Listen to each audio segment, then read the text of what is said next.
Quero aproveitar a oportunidade para saudar o PSB pelo seu aniversário e aproveitando esse momento em que nós vivemos, no dia de ontem, o falecimento do líder cubano, Fidel Castro. E nós que, desde a infância, acompanhamos a história revolucionária de Fidel Castro, pudemos ver, em grande momento da sua vida, a sua luta pela independência de Cuba e com propostas modernas e que fez com que o povo cubano depositasse nele todas as suas esperanças. Contou com Marighella, que é um grande líder também argentino, na luta pela independência de Cuba. E a história mostra que nem tudo da vida de Fidel Castro foi glória e passou a merecer o respeito das populações dos países que acompanhou a sua história. Eu creio que, pelo que acompanhei, 50% da vida política de Fidel Castro merece todos os elogios quando ele combateu a ditadura em Cuba e levou o povo a acreditar na reformulação da sociedade, na distribuição de renda, em um governo voltado para o segmento social. Mas entendo também que, da metade para frente, depois da conquista da Revolução,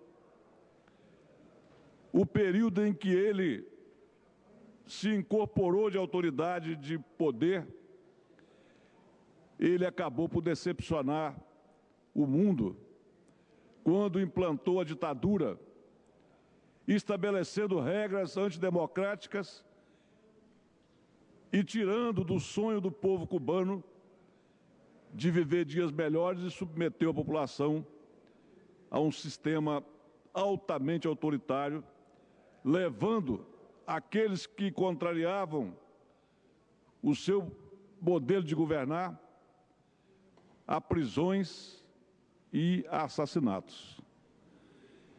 Ao longo da história do mundo, nós percebemos que algumas autoridades, alguns líderes, na busca do poder, na conquista da confiança do povo, expõem sempre dias melhores, justiça social, Estado democrático, e quando nós vemos esses líderes do poder, eles praticam exatamente o contrário daquilo que pregaram, que é democracia, liberdade e direito da população de ir e vir e de decidir o destino de cada um.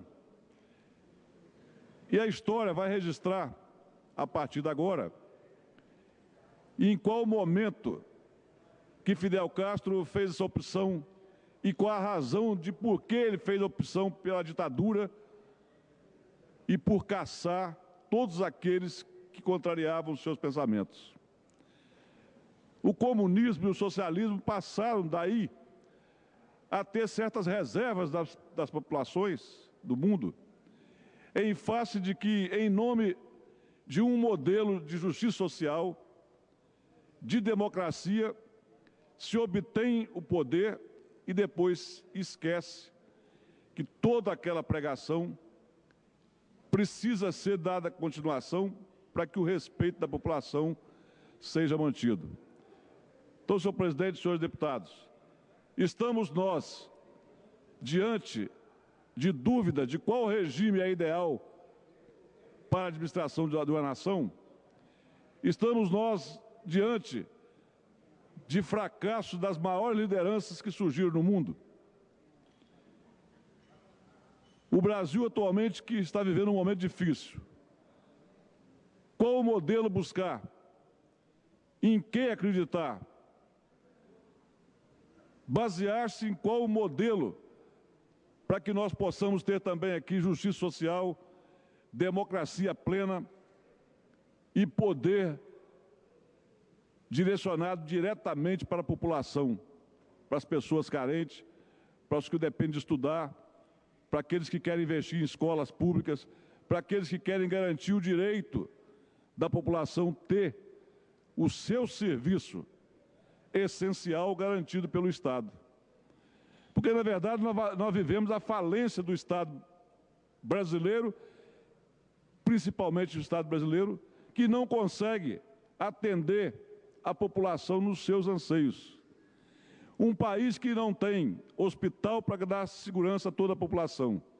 Um país que não tem escola e onde os professores ganham a ninharia de salário. Um país em que a polícia é atacada mais do que os infratores. E que a polícia vive praticamente com um salário abaixo de qualquer condição humana para trabalhar pela segurança.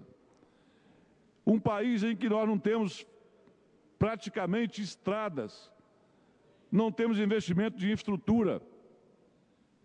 Para que existe um modelo político em que se consome trilhões de reais de arrecadação e nada disso vai para a ponta do problema, nada disso atende à demanda que todos têm para o desenvolvimento, para a boa convivência social e para, principalmente, a ajuda na questão daquilo tudo que nós precisamos, que é a condição de igualdade entre os nossos irmãos. Encerrando, senhor presidente, quero voltar a cumprimentar o PSB pelo seu aniversário e dizer que o PSB é um partido que merece a consideração do povo capixaba e do povo brasileiro pela sua história de luta, pela sua demonstração de coerência e de seriedade na política brasileira.